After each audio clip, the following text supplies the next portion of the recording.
मसीह के मधुर नाम में एक बार फिर से आप सबका स्वागत है।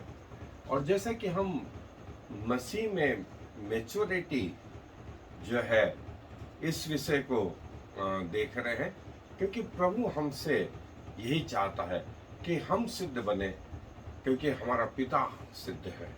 और शुरुआत हमारी लड़खड़ाते हुए होती है या हो रही है, लेकिन एक दिन हम उस परिपक्वता की ओर आगे आ ही जाएंगे। एक और इस कड़ी में महत्वपूर्ण विषय है, और वो है धन्यवाद, थैंक्स गिविंग। इस दुनिया में मनुष्य के पास सिर्फ दो चीज है जो वो परमेश्वर को दे सकता है, और बाकी की सब चीजें वो उससे लेता ही है। दो चीज वो दे सकता है, उनमें से एक है धन्यवाद और दूसरा है आराधना।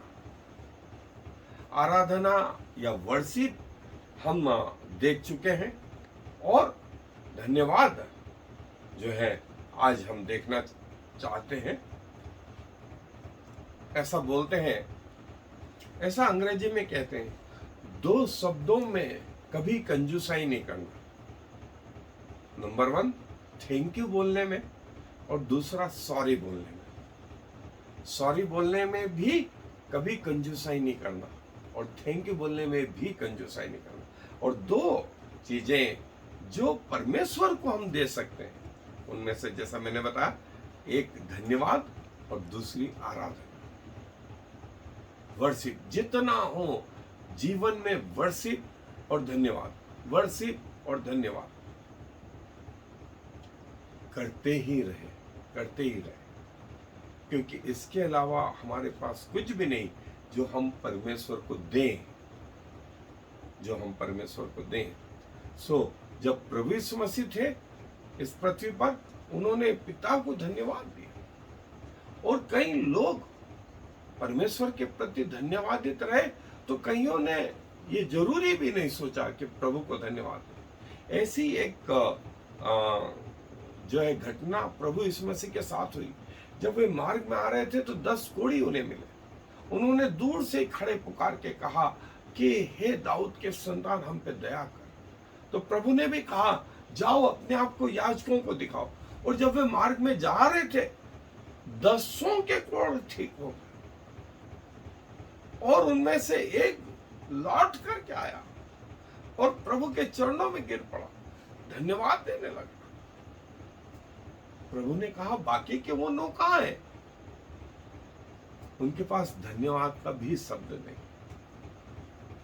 कई लोगों को लगता है कि उनकी धड़कन जो है ना, उनके खुद के कारण चल रही है, उनका फेफड़ा उनके कारण धड़क रहा है, उनके गुर्दे उन्हीं के कारण काम कर रहे हैं, उनका ब्रेन उन्हीं के कारण काम कर रहा है, कोई परमेश्वर नहीं।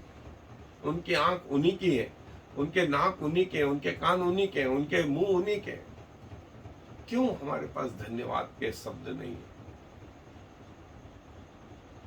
क्योंकि हम सोचते ही नहीं। मैं कई लोगों को सिंपल की मेडिसिन दे देता हूं, तो अक्सर जो मैंने समय के हिसाब से सीखा, यदि आप उनको सारी फ्री के दवाइयां दे दें, तो वो 2-4 दिन में वापस आ जाते हैं और कहते हैं कि दवाइयां असर नहीं कर रही। बढ़िया तरीका ये अपनाया कि यदि 5 दिन की दवाई देना है ना, तो 3 दिन की दो। आप 5 दिन की दवाई लिखिए, 3 दिन की दो, और 2 दिन की खरीदने दो। जैसी कीमत मालूम पड़ती है, अरे बोले साहब क्या बढ़िया दवाई दी, क्या बढ़िया दवाई। अभी तक कीमत का अंदाज नहीं था, लेकिन जब आपके जेब से लगा तो आपको समझ में आ गया। प्रभु के लहू की कीमत भी हमको समझ में नहीं आती, प्रभु के उद्धार की कीमत हमको समझ में नहीं आती, क्योंकि हमने कुछ खर्च नहीं करा। यदि खर्च करा होता तो शायद हम धन्यवाद से भरे, लेकिन कई लोगों को इसका एहसास है कि जिंदगी में जो कुछ है वो परमेश्वर का दिया, इसलिए धन्यवाद से भरे हुए रहते। और जो हिस्सा मैंने आपको बताया वो लूका रचित सुसमाचार उसका 17वां अध्याय पद 12 में, उससे आगे तो मैं आपके लिए वो वचन पढ़ रहा हूं। लूका रचित सुसमाचार 17वां अध्याय पद 12 से, और यहाँ ऐसा लिखा, 11 आयत से पढ़ रहा हूं। और ऐसा हुआ कि वह यरूशलेम को जाते हुए सामरिया और गलील के बीच से होकर जा रहा था, और किसी गांव में प्रवेश करते समय उसे 10 कोढ़ी मिले, और उन्होंने दूर खड़े होकर ऊंचे शब्द से कहा, हे यीशु, हे स्वामी, हम पर दया कर। उसने उन्हें देखकर कहा, जाओ और अपने तई याजकों को दिखाओ, और जाते ही जाते वे शुद्ध हो गए। तब उनमें से एक यह देख कर कि मैं चंगा हो गया हूं, ऊंचे शब्द से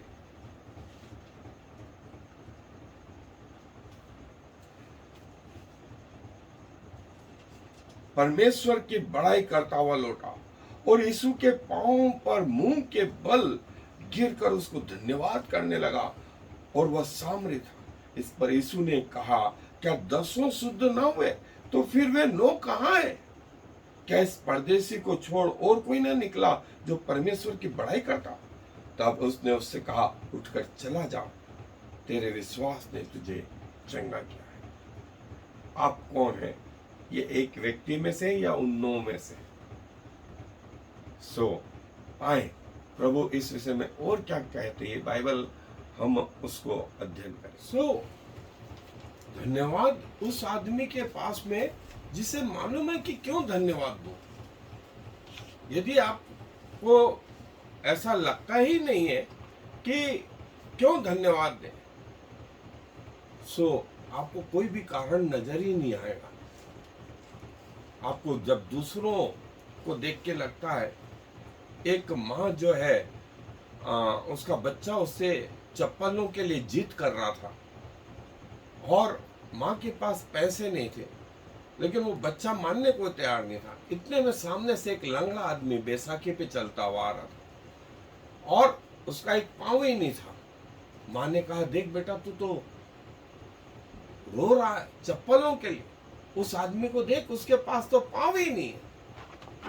अपने को खुश रहना चाहिए कि प्रभु ने 2 पाँव तो दिए। उस बेटे ने रोना बंद कर दिया।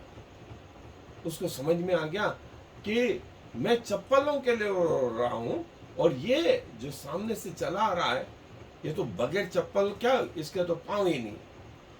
वही मैं हमेशा बोलता हूं, यदि आज आपके सेंस है, आप जिंदा हैं और आपके सेंस है, तो कई पागलों को देखें जिनको ये समझ में नहीं आता कि खाना क्या है और टॉयलेट क्या है, गटर क्या है और रोड पे पड़ा हुआ खाना, दूसरा खाना क्या है।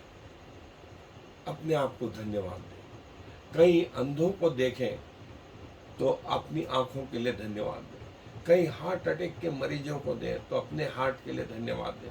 कई कैंसर के मरीजों को देखें तो अपने आप को धन्यवाद दें। अपने फेफड़ों के लिए प्रभु को धन्यवाद दें। अपने गुर्दों के लिए प्रभु को धन्यवाद दें। कई लोगों को, यदि आप डायलिसिस पे देखें, कई लोगों को बीमारियां और बीमारियां और बीमारियां। यदि आज आप स्वस्थ हैं और पृथ्वी पर एक दिन देखने पाते हैं, प्रभु को धन्यवाद दें। प्रभु को कैसे धन्यवाद दें? मैंने आपको बताया कि प्रभु का धन्यवाद करें क्योंकि वो भला है। और दाऊद जो है अपने भजनों में प्रभु को धन्यवाद देता है, और वो धन्यवाद से भरा हुआ है, धन्यवाद से भरा हुआ है, क्योंकि उसको मालूम है उसका लेवल जो है वो गांव का गरड़िया चरवा था, भेड़ों को चराता था, लेकिन प्रभु ने उसको उस देश का राजा बना दिया। इसलिए वो धन्यवाद धन्यवाद, उसके खून में धन्यवाद है, उसके खून में आराधना है। बस वैसा ही हमारा जीवन होना चाहिए। हमारे खून में प्रभु के लिए धन्यवाद, एक एक बूंद में खून की धन्यवाद, एक एक कोशिका में हमारे शरीर की प्रभु का धन्यवाद, उसकी आराधना। और जो है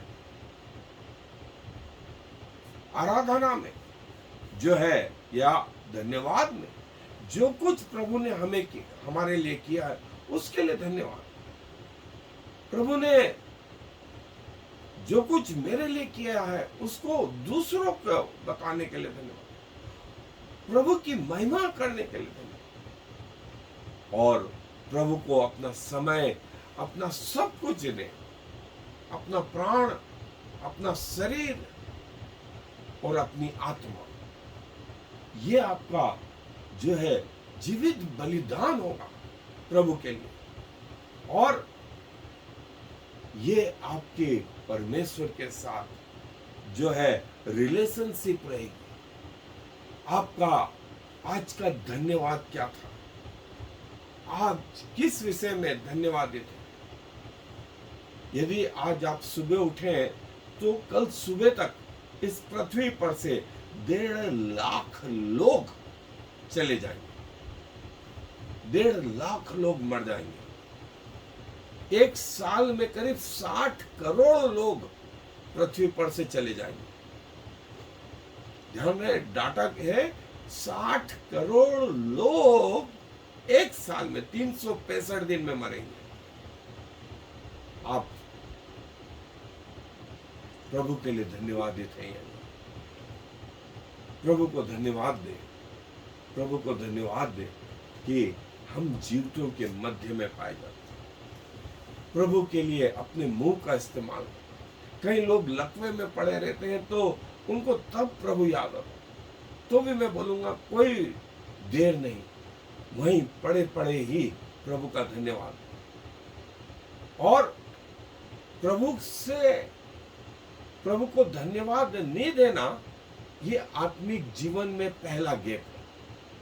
इसके बाद वो गैप बढ़ती जाती, फिर आपको आराधना करने में मजा नहीं आता, फिर आपको बाइबल पढ़ने में मजा नहीं आता, फिर आपको प्रार्थना करने में मजा नहीं आता, फिर आपको चर्च जाने में मजा नहीं आता, फिर आपको जो है लोगों की संगति करने में मजा नहीं आता। इसकी शुरुआत कहाँ से हुई थी? इस गिरने की शुरुआत यहाँ से हुई कि आपके मन में धन्यवाद ही नहीं था, धन्यवाद नहीं था। जो कुछ था आपके अंदर, आपको लगा वो मेरा कमाया हुआ है, मेरा अर्न किया हुआ है, जबकि वो वास्तव में प्रभु का दिया हुआ है। और धन्यवाद से आपकी दिन की दिनचर्या शुरू हो जानी चाहिए।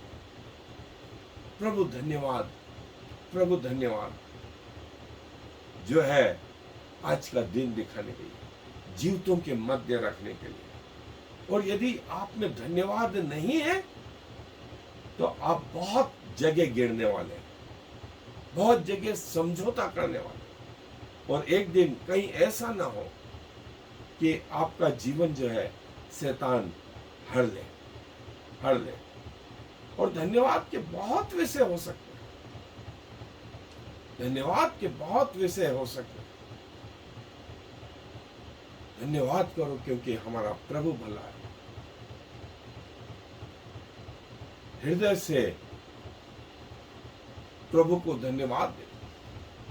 उसने उद्धार के लिए अपना सब कुछ कुर्बान कर दिया, सब कुछ सर्वश्रेष्ठ कुर्बान किया। अब उसके बावजूद यदि आपको उद्धार ना पाए या ना मिले तो आपसे अभागा कोई और नहीं। उसने अपना इकलौता बेटा दिया कि लोग उद्धार करें। लेकिन यदि लोग ही चूज करें कि हमें तो नरक ही जाना है, तो फिर कुछ नहीं किया जा सकता। प्रभु को धन्यवाद दें उन प्रार्थनाओं के लिए जो उसने सुनी। प्रभु को धन्यवाद दें जो आश्चर्य कर्म उसने आपके जीवन में किए। प्रभु को अपने दिमाग के लिए, अपने मन के लिए धन्यवाद दें कि प्रभु मुझे सुरक्षित रखा। अपने माता पिता के लिए, अपने जीवन साथी के लिए, अपने बच्चों के लिए, अपने जॉब के लिए, अपने 2 हाथों के लिए, 2 पाँव के लिए, अपनी आंखों के लिए, अपने शरीर के लिए, अपने आंतरिक अंगों के लिए प्रभु का धन्यवाद दें। और कैसे मैं धीरे धीरे प्रभु को धन्यवाद देता रहूं। सो ये एक आदत डाल लें, एक आदत डाल लें। हर बात के लिए धन्यवाद, हर बात के लिए धन्यवाद। जो आप पानी पी रहे हैं ये भी आप तक प्रभु से आया। जो आप श्वास ले रहे हैं, ये भी प्रभु से आया। जो आप सूर्य की रोशनी ले रहे हैं, ये भी प्रभु से आया। जो भोजन खा रहे हैं, ये भी प्रभु से आया। ये सब चीजों के लिए आप धन्यवाद से भरे रहेंगे। आप पाएंगे कि जब धन्यवाद और स्तुति ऊपर जाती है, आशीषें नीचे आती है। हम वो गाना भी गाते हैं कि प्रार्थना विनती ऊपर जाती है, आशीषें नीचे आती है। आपका जीवन धन्यवाद और आराधना से भरा हुआ। आप धन्यवाद में प्रभु के लिए गुनगुना सकते हैं, वचन पढ़ सकते हैं, प्रभु के लिए अपने हाथों को उठा सकते हैं। एक लेडी थी, वो गरीब थी, और जब भी पास्टर चर्च में अच्छा सरमन देते, वो जोर से चिल्ला पड़ती, hallelujah, thank you Jesus, hallelujah, thank you Jesus. तो लोग थोड़ा डिस्टर्ब भी हो जाते थे। सो एक दिन पास्टर ने कहा, वो गरीब थी, कि मैं तुम्हें चप्पल दूंगा यदि तुम जो है आज चर्च में नहीं जोर से चिल्लाओगे। तो लेडी खुश हो गई। वो नंगे पांव आती थी चर्च में। तो पास्टर ने कहा, मैं तुम्हें एक जोड़ी चप्पल दूंगा यदि तुम शांत रहोगे। तो पास्टर ने कुछ अच्छी बात बोली, तो ये हाथ ऊंचा करके बोलने वाली थी, तो उसको चप्पल का ख्याल आया। फिर दूसरी बार ऐसा कुछ हुआ, फिर वो कुछ बोलने लगे, तो उसको फिर चप्पल ख्याल आई, फिर चुप रह गई। पास्टर ने कुछ और अच्छी बात बोली, अब की बार तो वो खड़ी हो गई। बोले, चप्पल मिले या नहीं मिले, हालेलुया, प्रभु का धन्यवाद। हमें ऐसा चाहिए कि चप्पल मिले या न मिले, प्रभु का धन्यवाद। इसीलिए प्रभु के एक दास ने कहा, चाहे मेरे खेत में अंगूर लगे या न लगे, चाहे मेरी फसलें उगे या न लगे, मैं तो प्रभु का धन्यवाद करता ही रहूंगा। कई लोगों का ये एटीट्यूड रहता है, यदि खाना मिलेगा तो धन्यवाद, कपड़े मिलेंगे तो धन्यवाद, घर मिलेगा तो धन्यवाद, पैसे मिलेंगे तो धन्यवाद।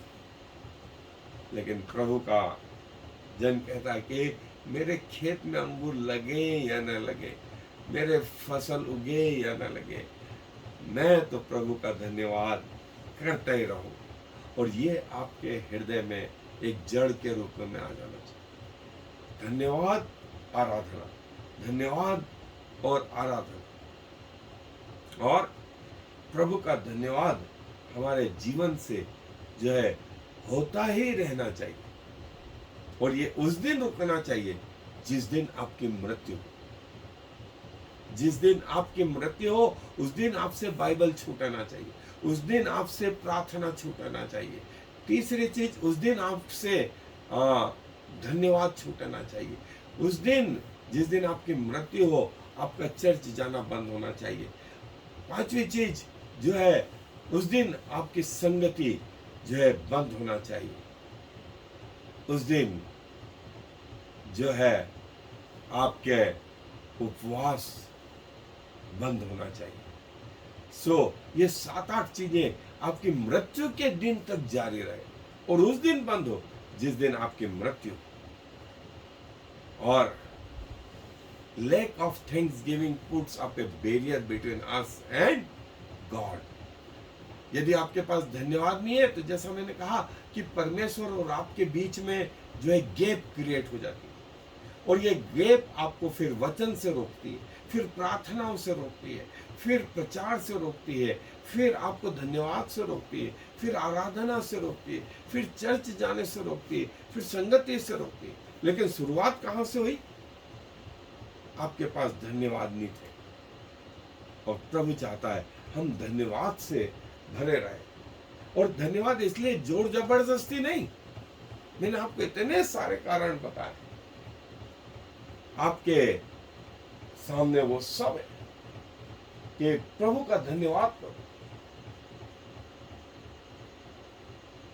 क्योंकि मसीह में वो हमें जय के उत्सव में लिए चल रहा है। प्रभु का धन्यवाद। और पत्तियां भी प्रभु की इच्छा से हिलती हैं, डांस करती हैं, तालियां बजाती हैं। सूर्य और चंद्रमा भी प्रभु की आराधना करते हैं, तारागण उसके लिए नाचते हैं। समुद्र की मछलियों को देखें आप, उसकी पूंछों को देखें आप, उसमें वाय शब्द है। वाय मतलब यहोवा। पक्षियों की पूंछों को देखें, वाय शब्द है। आप पहाड़ों को देखें, आप वाय शब्द पाएंगे। आप जो नदियों को देखें, आप जब इधर उधर होके वाय शब्द लिए हुए। पेड़ों की जड़ों को देखें, ब्रांच उनकी वाय शब्द। पेड़ों की शाखाओं को देखें, वाय शब्द। प्रकृति प्रभु की महिमा से भरी पड़ी है। प्रकृति भी उसका धन्यवाद करे और काम के द्वारा, वचन के द्वारा प्रभु का धन्यवाद करे, प्रभु का धन्यवाद करे। हर एक बात कही जो प्रभु ने आपके लिए की, आप प्रभु का धन्यवाद। Thanks to be God for his indescribable gift. उसके आंगनों में प्रवेश करते हुए धन्यवाद। प्रभु की महिमा, उसकी सामर्थ के लिए उसका धन्यवाद।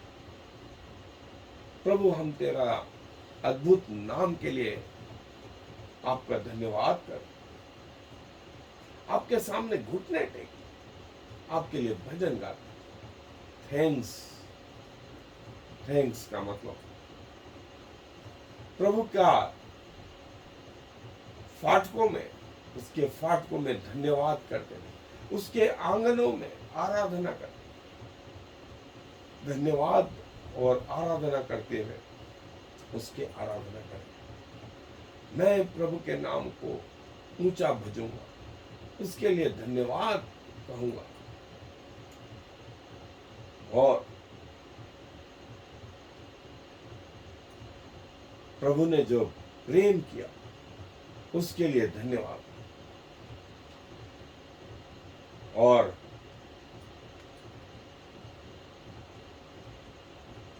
सब कुछ प्रार्थना के द्वारा, धन्यवाद के साथ परमेश्वर के सामने उपस्थित किए जाए।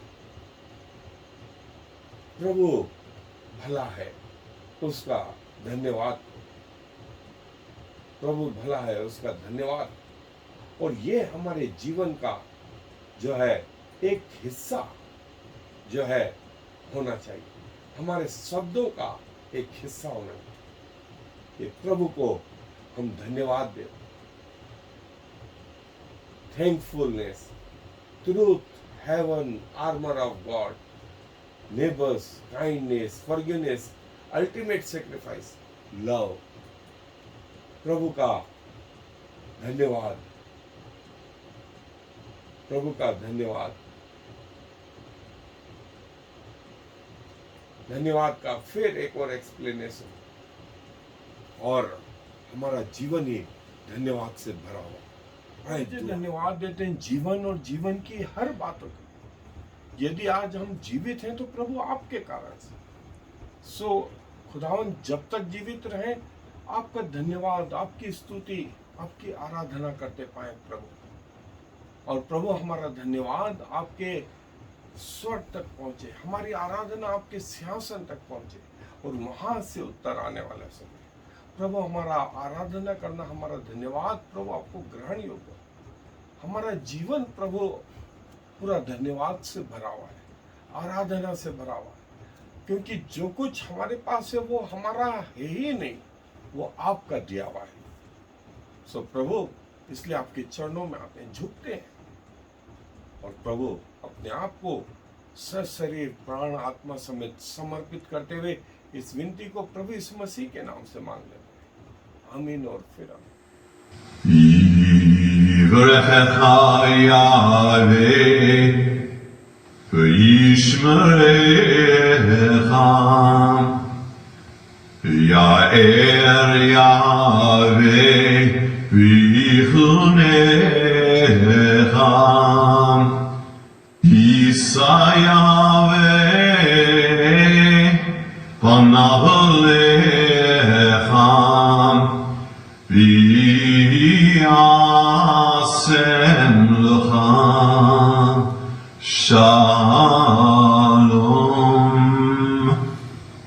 May the Lord bless you and protect you. May the Lord smile on you and be gracious to you. May the Lord show you his favor and give you his peace.